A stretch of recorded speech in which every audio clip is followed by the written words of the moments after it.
어떤 분들은 소득 대출 50% 올린 걸 가지고서 공론화조사위원회 참여한 사람들이 이기적이었다고 욕하시는 분이 계시는데, 그분들이 공론화조사 시작하기 전에는 소득 대출을 현행 40% 유지하는 걸 선호했어요.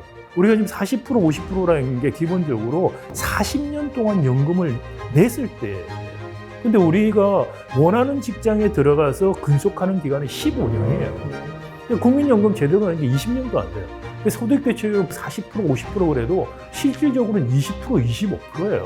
그걸로 행복한 노후 생활 할 수 있다? 불가능해요. 이런 식으로 국민연금만 가지고서는 우리가 100세 세대 행복하게 사는 건 불가능하다. 교수님, 이것도 불만이에요. 네. 전 세계에서 지금 증시가 네. 지금 천장을 막 뚫고 있습니다. 네. 그래가지고 뭐 미국에서는 좀 사상 최고치 나왔다면서요. 네. 그런데 네. 이태리 친구도요. 네. 요새 자기네들 경제 좋대요. 프랑스 친구도 좋다고 하고 네, 맞습니다. 거의 모든 나라에서 지금 주가가 최고치 경신하고 일본도 그 잠자던 일본도 튀는데 왜 우리나라만 이렇습니까? 제가 그 말씀을 하셔서 자료를 한번 봤는데요. 역시 교수님 모르는 게 없구나.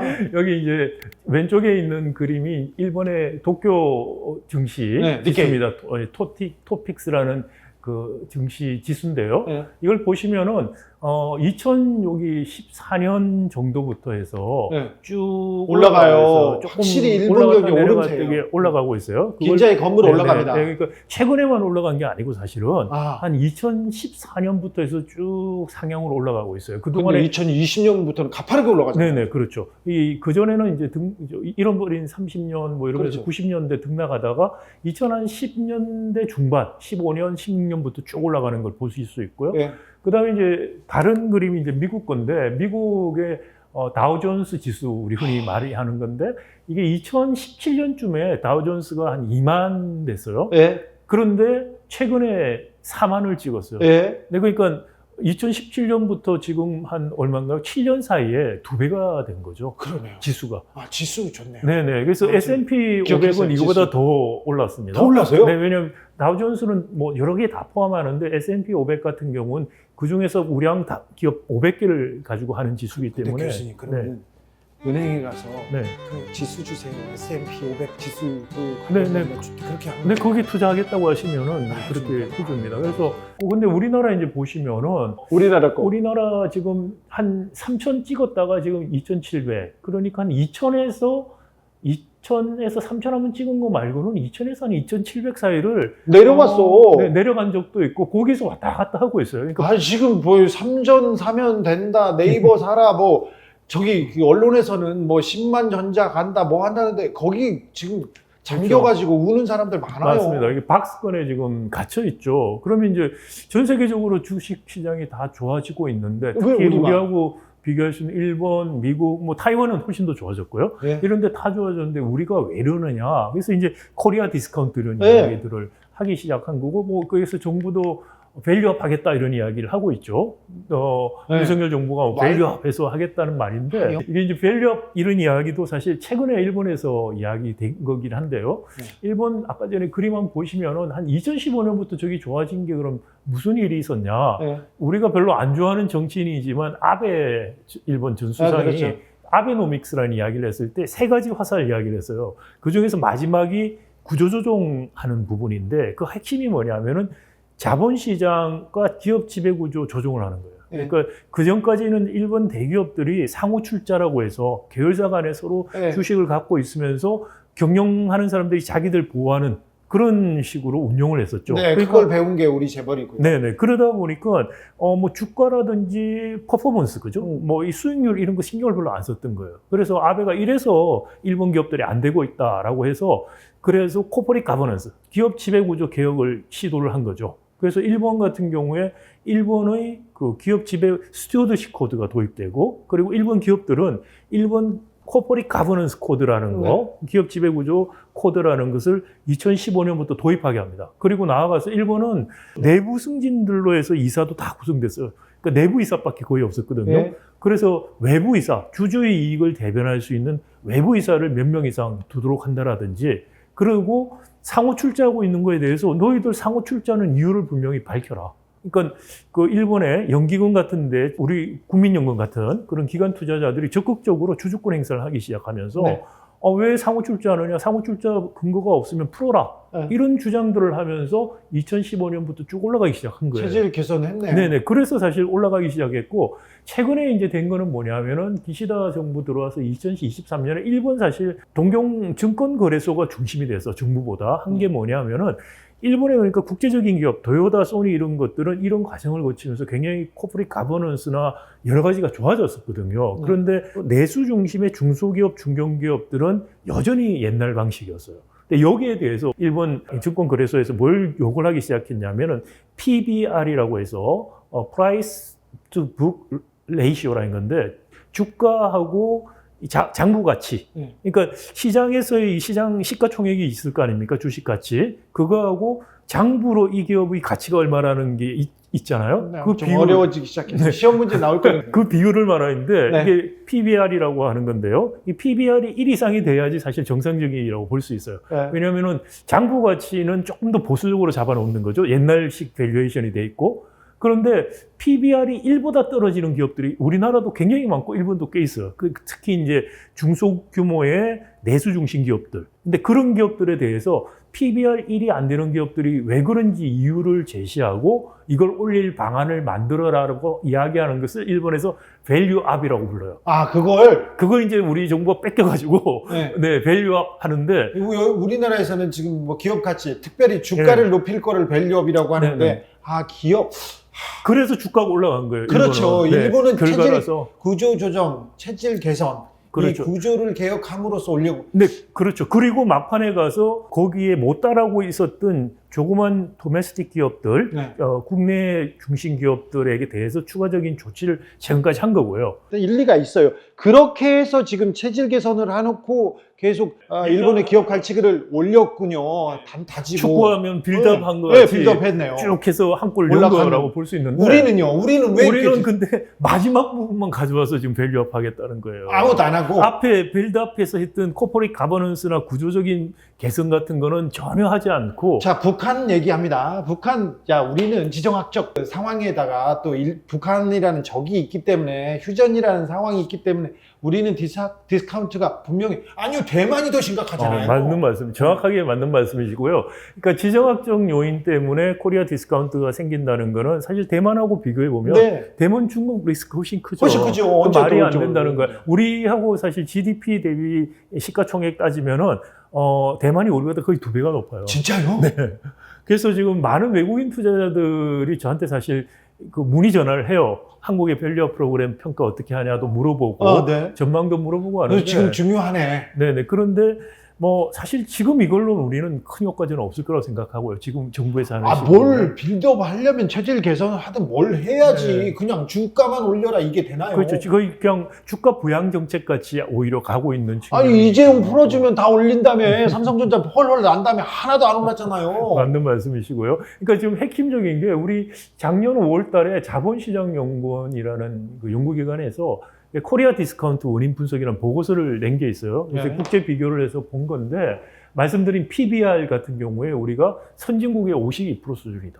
그러니까 뭐냐면은 코리아 디스카운트가 없어지면은 아주 좀 단순하게 말하면 주가가 2배 정도 뛸 수가 있다. 지금 2배는 높아야 되는데 지금 잘못됐다는 거 아니에요? 네, 맞습니다. 그래서 그러면 원인이 뭐냐라고 평가를 해보니까 우리 형식적으로 우리 기업 지배 구조 같은 것들 사회이사가 있냐 없냐 이런 미국식 코퍼레이트 가버넌스인데 그 기준을 가지고서 만드는 지수가 있어요. 그걸로 해보니까 코리아 디스카운트가 없어지지가 않아요. 그러니까 우리는 형식적인 갖추고 있는데 근데 실제적으로 평가되는 전문가들이 주관적으로 평가하는 월드 에코노믹 포럼이라는 데서 나오는 그 지수를 가지고 분석을 해보니까 코리아 디스카운트가 없어지더라는 게 나오는데요. 그게 중요하네요. 근데 그게 무슨 말이냐면은 그러니까 국내 기업 지배 구조가 제도적으로 실효성이 없다. 그리고 주관적인 평가는 나쁘게 나오고 객관적인 제도 요건만 있으면 좋게 나오는데 나쁜 평가를 가지고 해보니까 코리아 디스카운트가 사라지는 거. 즉 뭐냐, 코리아 디스카운트의 원인이 바로 사실상 작동되지 않고 있는 기업 지배구조에 있다. 지배구조 얘기하니까 한 5년 정도 된 것 같은데 한국 대기업하고 이렇게 무슨 거래를 하려고 하는데 한국 그 기업에서 내놓는 보고서를 믿을 수가 없다. 지금 오너 리스크 그리고 몇 가지에 대해서 저한테 보고서를 써줄 수 있냐고 저 직접 의뢰가 왔어요. 외국에 있는 큰 기관에서. 그걸 보면 우리나라 기업 기업의 투명성을 전혀 신뢰하지 않는다 이렇게 봤는데 그 얘기죠. 그 지금. 이야기입니다. 그쵸? 기본적으로 그 이야기고 외국의 기관 투자자나 투자자들도 한국의 코리아 디스카운트가 없어지면은 이게 정말 큰 투자 기회라고 생각을 하고 있고요. 네. 그래서 이게 언제 개선이 될까 굉장히 주시하고 있어요. 근데 그걸 개선하면 네. 한국 국가 경제가 지금 주가가 그리고 경제가 민생도 다 좋아질 텐데 네. 그건 얘기는 안 하고 다른 얘기만 해요. 언론에서는 그 얘기합니다. 세금이 비싸서 상속세가 비싸서 그 얘기하는데 네. 그 얘기는 좀 일리가 있습니까? 전혀 일리가 없죠. 그러니까 이런 이야기, 코리아 디스카운트 이야기하고 경제 전문가라는 분들도 나와서 하는 말이 상속세 이야기하는데 전혀 일관성이 없어요. 이게 자본시장 연구원 말씀드린 것처럼 이 보고서 보면은 국내 사실 기업 지배구조, 소유 지배구조 문제점이라는 걸 함의하는데요. 예를 들어서 말씀하신 지정학적 요인, 회계 투명성, 네. 그 다음에 기관 투자자 비중 이런 것들 해도 코리아 디스카운트가 안 없어져요. 그 뭐냐 하면은 형식적인 이런 것들은 다 포장을 해놨어요. 근데 실제로 작동이 안 된다는 거거든요. 그리고 또 유의하게 나온 거는 뭐냐면은 주주환원 같은 것들을 많이 하면은 배당을 많이 하거나 이런 거는 유의하게 나와요. 의미 있게 나오거든요. 그거 왜 그러냐면은 우리가 지금 지나치게 이른바 현금 같은 것들 많이 갖고 있잖아요. 그거를 갖고 있는 게 결국은 기업적인 어떤 사업적인 목적이 아니고 총수일가의 세습이라든지 그렇죠. 지배력 강화를 위해서 쓰려고 가지고 두고 있죠. 있다는 거죠. 네. 그러니까 주주 친화적인 정책을 안 한다라고 생각을 할 수밖에 없는 그런 이제 인과관계가 있어요. 일본도 사실 아까 말씀드린 것처럼 밸류업이라는 걸 하면서 일본 국내 기업들이 그런 식으로 비슷하게 그러니까 상호 출자 같은 거 하려고 돈 갖고 있고 그런 거 갖고 있던 것들을 못 하게 되면서 주주 친화적인 정책을 가면서 주가가 많이 오른 측면이 있어요. 그러니까 그거를 유도할 수 있는 소유 지배 구조 기업 지배 구조 개선을 해야만 사실 없어지는 거고 이거하고 상속세하고는 전혀 상관이 없고요. 예를 들어서 상속세를 빼주고 해서 세습 더 잘하게 해준다. 기본적으로요. 그러면 어떻게 될까요? 그러면 더더구나 세습을 해야 되는 유인들 쉽게 세습을 할 수 있으니까 세습을 하고 싶으면은 더더구나 소유 지배 구조의 불투명성이 더 강화될 것이고 그리고 주주한테 돈 주는 것보다 회사에서 갖고 있다가 그걸 통해서 자식한테 어떻게든 물려주려고 쓰려고 하는 유인들을 더 줘요. 사실상 상속세를 약화시키는 것은 코리아 디스카운트를 훨씬 더 심화시킬 거라는 것이 논리적인 결론이에요. 그렇죠. 근데 이거를 다 하고 아무 관련도 없이 갑자기 상속세 이건 정말 너무나 말이 안 돼. 어이도 없을 뿐 아니라 이건 정말 뭐라고 할까요? 이게 뭐 어이도 없고 양심도 없고 정말 이해가 안 되는 그런 주장이다 저는 생각이 됩니다. 저런 이론을 설파하는 가장 못된 사람들이 언론인데 기자들이 자기하고는 상관없는지 알아요. 잘 알거든요. 근데 사주한테 잘 보이려고 그런 기사를 열심히 쓰는 애들이 있습니다. 네. 그리고 지금 윤석열 정부가 민주당에서 조국 혁신당 합쳐서 190석이 넘으니까요. 이런 것들을 안 들어줄 거라고 생각은 하는데 상당히 사실 좀 의심스러워요. 지금 민주당 같은 경우도 네. 사실 경제 문제에서는 큰 차이가 없어 보이는 네. 게 많아요. 예를 들어서 종합부동산세, 네. 그 1주택자 세금을 면하자는 이야기가 계속 나오고 있고요. 그다음 금투세 같은 경우에도 내년에 시행하겠다고 말을 했는데 저는 민주당이 가을에 가서 2년 또 유예하자로 갈 가능성이 굉장히 커 보인다. 지금은 아무튼 그 금투세 그러니까 금융투자로 돈을 벌어도 세금 안 냅니까? 그러니까 이제 국내 주식 시장을 부양하기 위해서 이걸 쓴다. 이게 이제 핑계예요. 그런데 정말 국내 주식 시장을 부양하고 잘 되게 하려면은 코리아 디스카운트를 없애야 되죠. 그렇죠. 이거를 하면은 2배 올라갈 수 있어요. 그리고 그런 어떻게 보면 왜곡을 주는 거죠. 네. 세금을 통해서 투자 행위라든지 행위에 왜곡을 줘서 부양을 시키는 거 지속 가능하지 않아요. 사과 값 계속해서 찐누르거나 보조금 줘서 찐누르는 거하고 똑같은 정책이에요. 그러니까 구조적인 것들 그 다음에 전반적인 어떤 가격이나 시장의 밸류에이션들이 정상적으로 작동되면서 바뀌어져야 되는 건데 그래야 구조도 바뀔 수 있는 거거든요. 근데 그런 거 아니고 그냥 손쉽게 찍 누르고 세금으로 왜곡을 줘서 정책 목표를 달성하는 임기응변 그런 정책들이라는 거죠. 그런데 윤석열 대통령이 대통령 되기 전에 네. 뭐 경제 체질 개선해가지고 구조 조정 네. 쉽게 해가지고 뭐 경제를 살리겠다, 주가지수 막 올리겠다 얘기하고 얼마 전 기자회견에서도 4만 달러, 5만 달러로 만들겠다 이렇게 얘기했는데 정부에서 좀 생각은 있을 거 아닙니까? 있을 거 아닙니까? 그러니까 큰 소리를 칠 거 아니에요. 정부에서 생각이 없이 그냥 빚만 해서 제가 모르거나 둘 중에 하나인 것 같은데 후자일 가능성이 제가 크다고 생각이 네. 돼요. 그러니까 윤석열 정부가 지금 경제 정책을 보면은 진짜 임기응변이에요. 물가든 뭐든 튀는 거 그때그때 막는 식으로만 임기응변으로 대응했고 일관성 있게 처음부터 지금까지 하는 것 딱 하나는 부자 감세와 재벌 대기업 감세 정책. 맞아요. 그 외에 일관성 있는 정책은 없고요. 그런 감세 정책이 한국 경제를 더 활기를 주거나 구조조정들 이런 여러 가지 뭐 탄소 중립부터 시작해서 제조 위기 이런 것들에 대한 구조조정을 하는데 도움이 되느냐? 전혀 아닌 거꾸로 가는 정책이죠. 연대를 통해서 바꿔야 된다고 말씀을 드린 게 이런 정책의 궁극적인 희생은 뭐냐? 일반 국민들. 네, 서민들이 지금 제가 서민들 못 살겠다고 힘들다고 지금 사과도 못 사 먹게 생겼다. 앞으로 더 못 사 먹을 것 같다. 그래서 교수님 찾아온 거 아닙니까? 근데 부자들이나 대기업은 다 힘이 있어서 힘이 있고 변호사도 많고 사람들도 많아서 위기를 극복하려고 다 TF팀도 꾸리고 다 합니다. 로비도 하고 부자들하고 대기업은 그만 챙기고 정부나 국회에서 서민들 민생 챙기는 걸 좀 보여줘야 되는데 그게 없어요. 그게 없어서 지금 안타깝습니다. 그러니까 지금 또 하나가 이제 보통 흔히 이제 정치에서 민생 이야기를 하는데 민생이라는 걸 마치 그때 있는 문제를 해결해 주면 되는 것 같이 착각들을 하고 있어요. 정치인들이. 정말 민생이라는 거 생각하면은 경제 전반적인 구조를 바꿔서 이 구조에서 나오는 많은 모순들이 해소가 되는 게 민생을 살리는 거거든요. 근데 민생을 정말 살리는 게 아니고 그때 어떻게 보면 지금 우리가 수술이 필요한 상황이에요. 그런데 수술은 안 하고 아프다 그러면 그때 진통제를 주면서 그게 민생을 챙긴다? 환자를 위하는 것이다? 라는 식으로 지금 가고 있다라는 것이죠. 이게 뭐 윤석열 정부라든지 국힘 계열 정당들의 갖고 있는 한계기도 하고 이해관계도 있습니다만은 더 문제는 민주당이 대안적으로 그런 개혁적이고 합리적인 정책보다도 마찬가지로 사실 민생이라는 이름으로 그때 그냥 사탕 주는 정책들에 매몰돼 있고 세금 같은 것도 마치 반대하는 것 같이 하다가 결국 중요할 때 가면 쓱 손을 들어주고 같이 야합하고 그런 일들이 지금 너무 벌어지고 있다는 거. 이게 정말 문제예요. 이것들을 문제의식을 가지고 바꿔야 된다는 요구를 해야만 바뀔 수가 있다고 생각이 듭니다. 경제도 거의 비슷하군요. 정치 분야도 비슷하거든요. 국정농단, 그러니까 국가의 시스템을 무너뜨린 문고리 3인방을 데려다 비서관에 썼어요. 근데 그 기자들은 그 질문을 안 하고 김치찌개만 파먹고 있으니까 야!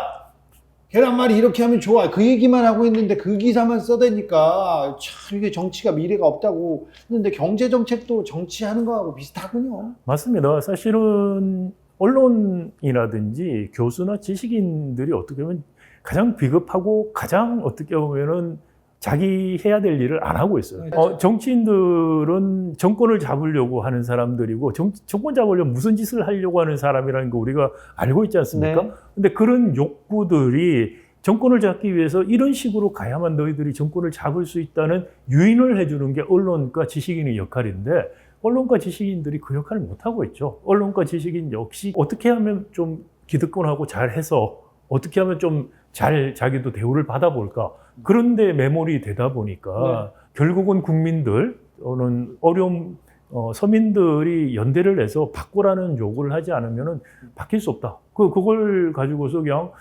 이러니 나는 그냥 내가 어떻게 각자 도생해서 살 방법이 없을까?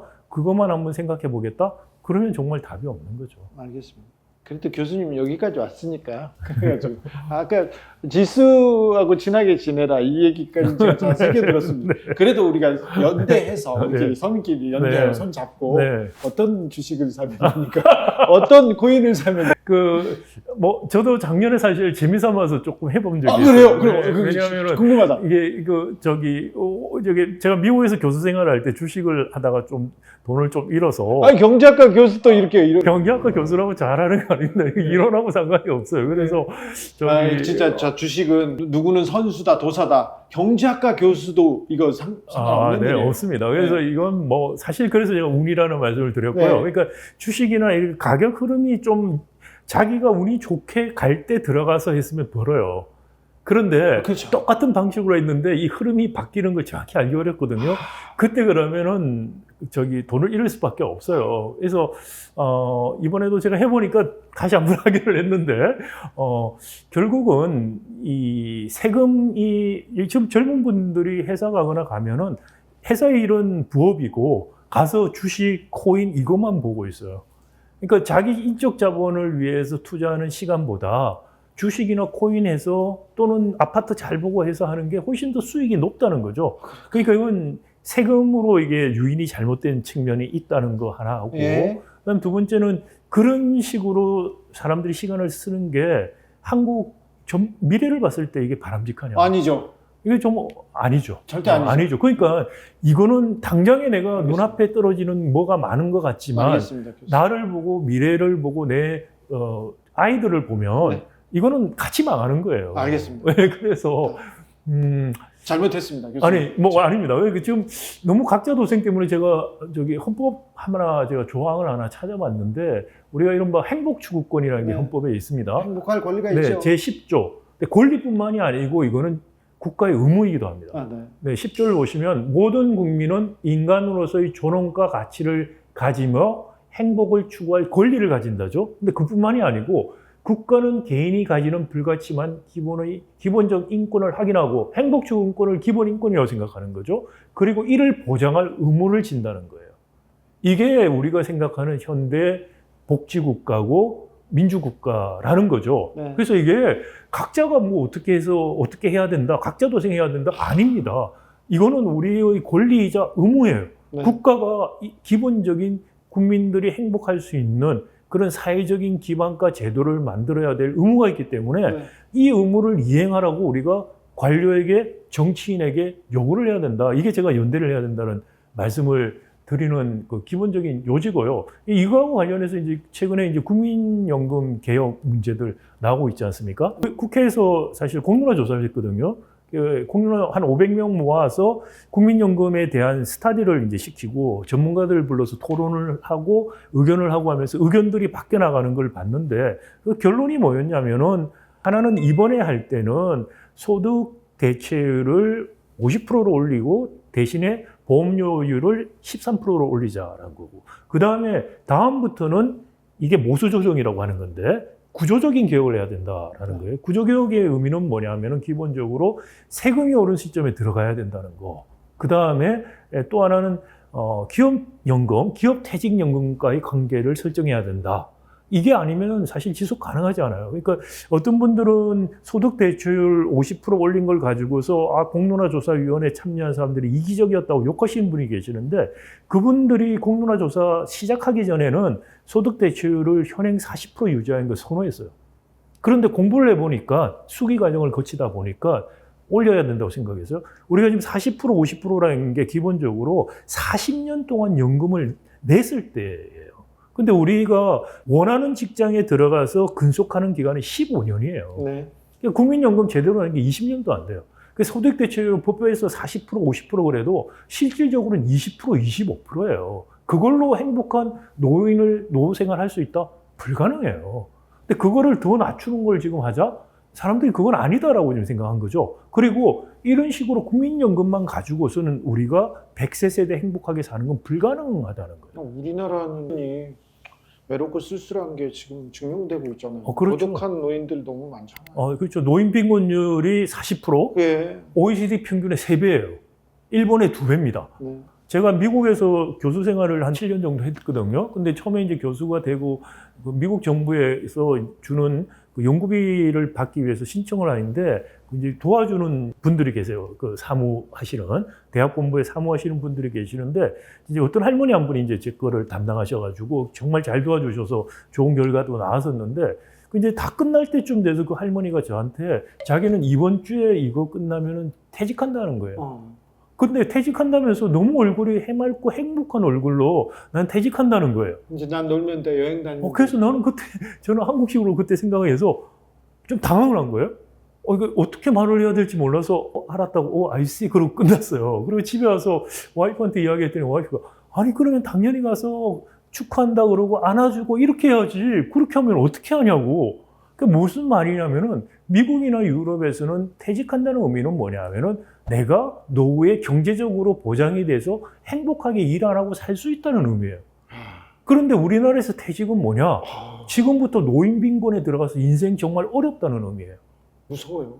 그러니까 이게 왜 안 되냐는 거예요. 네. 왜 안 되느냐? 이게 제가 계속 말씀드리지만 경제 구조에서요. 왜 그렇죠. 15년만 회사에서 대기업 가도 보통 지금 35세에 취업을 해요. 50에 대부분 강제로 쫓아내요. 네. 나갈 수밖에 없게 만들어요. 그 왜 그러면 50된 부장님들을 쫓아내느냐? 뭐 임금이 높죠. 연공 서열도 있고 하니까. 근데 문제는 뭐냐면 우리나라 대기업들의 경쟁력 원천이 단가 후려치기에 있어요. 하청업자한테 단가를 후려치는데 부장님이 후려치나 대리가 후려치나 상관이 없어요. 그러니까 기업 입장에서 비싼 부장님을 둘 이유가 없어져요. 그 구조가 그러니까 어떻게 됩니까? 5년 부장님들 나오시죠? 그러면 처음에는 집에서 그동안 못 받았던 치과 치료도 좀 하고, 그죠? 그 다음에 뭐 차도 하나 바꾸고, 1년 동안에 심신 단련한다고 등산도 하시고, 그러고 있다가 1년쯤 지나면은 집을 놨을 때 뒤통수가 따가운 느낌을 받기 시작하죠. 그러고는 정신승리를 하는 거죠. 난 할 수 있어. 그리고 이른바 치킨집, 요즘은 카페를 차려요. 3년에서 5년 사이에 거의 망해요. 네. 그 다음 노인 빈곤에 빠져요. 노인 빈곤에 빠지니까 노인 일자리 사업이라고 하는데 노인 일자리 사업하는 나라 선진국 거의 없어요. 우리나라나 이런 몇 나라밖에 없는데 어쩔 수 없이 복지제도를 주는 거죠. 그러면 노인 빈곤에 빠지면서 불행한 정말 노후 100세 세대라는 게 무섭죠 오히려. 아니 저기 치킨집이나 커피숍을 차릴 수 있는 사람들은 그나마 네네. 대기업에서 네, 좀 맞아요. 모아둔 사람들이에요. 사실은 돈 쓰기 바빠요. 애 키우기 그렇죠. 바쁩니다. 정말 어렵죠. 네. 그러니까 이게 말씀드린 거 옛날에 한 몇 년 전까지만 해도 근속이 20년이었어요. 근데 지금 15년이에요. 계속 줄어들죠. 그러다 보니까 자영업 들어가시는 분들도 취약한 자영업, 자본이 별로 안 드는 자영업에 계속해서 과잉 공급이 일어나요. 그러다 망하고. 그리고 더 망하는 거죠. 그러니까 빈입금, 부입부 이 소득 격차가 훨씬 더 커지기 시작하면서 계속 악순환이 되는 거예요. 그럼 젊은이들이 보면 어떻게 생각하냐? 다 의사하고 변호사 하고 싶어요. 전문직. 그렇죠. 아니면은 불안한데. 그렇죠. 공공기관 공무원 정년 보장되는데 가고 싶어요. 그래서 안 되면 대기업을 가는 거예요. 그 대기업도 안 가면 중소기업 가는 거예요. 그러니까 대기업에 취업하는 연령이 보통 35이에요. 35세 대기업에 취업하면은 배우자가 직장을 갖고 있기를 원해요. 왜? 애 키우는데 돈 많이 들어. 집값 비싸. 그러면 직장 있는 여성분들 특히 내가 이때 돼서 내 커리어를 희생하면서 결혼을 왜 해? 라는 생각. 애를 왜 낳아? 애를 왜 낳아?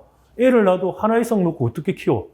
그렇게 돼요. 그러니까 저출생 문제가 해결될 수가 없어요. 그러니까요. 그러니까 부모를 원망할 수도 없어요. 제가 아버지를 한 50년째 원망하고 있는데 그렇다고 해서 달라지는 게 없거든요. 우리나라 저출생에 대한 30년 연구를 한 이철희 교수라고 제 잘 아는 선배신데 지금 서울대 경제학부 계시는데 자료를 보면은 저출생의 85%가 결혼을 안 해서요. 15%만이 결혼한 사람이 애를 조금 놓는 것 때문에 그래요. 근데 우리나라 저출생 대책은 대부분 결혼한 사람이 애 더 놓는 데만 돈을 쓰고 있어요. 그게 10%한테만. 15%. 그러니까 85, 10% 그렇죠. 되겠죠. 그러니까 85%에 대해서는 대책이 전혀 없어요. 왜 대책이 뭐냐? 구조에서 오기 때문에. 이 경제 구조를 바꿔줘야 돼요. 대기업, 중소기업 임금 격차가 일본, 미국, 유럽은 80% 수준이에요. 대기업에 대해서 중소기업 임금이. 우리는 한 65%예요. 대기업, 중소기업, 원청, 하청, 그렇죠. 정규직, 비정규직 이걸 또 따져보잖아요. 그렇죠. 너무 이거는 이게 불합리합니다. 이게 불공평합니다. 이거는 진짜 말이 안 되는 논리입니다. 그렇죠. 그 왜 그러면 그렇게 자르냐? 우리는 단가 후려치기하고 기술 탈취하거든요. 수요 독점이 돼 있는 거죠. 그 시장에 경쟁이 없으니까 재화 시장은 독점, 독과점이고 그 밑에 있는 부품업자들은 전속 계약으로 수요 독점 상황이 있어. 수요 독점이 있으니까 경쟁도 없고 그 안에서는 단가 후려치기 일어나고 기술 탈취 일어나고. 그러니까 중소기업, 중견기업이 그러니까 기술력도 없고 돈도 없고 그러면 거기에 종사하시는 분들 월급을 당연히 못 받아요. 그 격차가 너무나 심하기 때문에 이 구조, 단가 후려치기를 기초로 해서 경쟁력을 확보하는 이 구조를 깨주지 않고서는 중소기업, 대기업 격차가 안 줄어들어요. 이 구조를 깨서 중소기업, 대기업 격차가 줄어들어야 비정규직, 정규직 격차도 줄어들어요. 예를 들어서 현대차 같은 경우에 현대차에 정규직이 나가면 정규직을 뽑게 노사협약이 돼 있어요. 그러니까 어떻게 했느냐? 2000년대 현대차가 엄청 장사가 잘 됐을 때 다 비정규직만 뽑은 거예요. 그리고 비정규직 중에서 정규직 나가면 한 명이 승진하는 거예요. 정규직으로. 그런 식으로 하다 보니까 어떻게 되냐면은 현대차에 비정규직을 할 건지 1차 벤더, 밑에 1차 벤더에 정규직을 할 건지의 문제가 돼요. 그러니까 현대차의 비정규직 임금하고 1차 벤더의 정규직 임금이 비슷해져요. 그러니까 정규직, 비정규직 격차도 여기서 계속 구조적으로 만들어주는 거거든요. 그러니까 이 구조를 빼야지 바뀌어요. 근데 어렵죠. 우리 재벌들 이해하고 상충되고. 그렇죠. 현대차가 있습니다. 그리고 하청이 있잖아요. 하청도 이 오너하고 특수 관계에 있는 그렇죠. 하청사가 있습니다. 대부분 많이 네, 그렇습니다. 친인척 네. 1차 벤더즈. 기술이 없어도 여기는 1차 벤더로 기술을 어떻게 다른 기업 걸 가져옵니다. 그리고 또 특수 관계, 이명박 다스 맞습니다. 이런 데는 그래도 조금 대우를 받는데 네.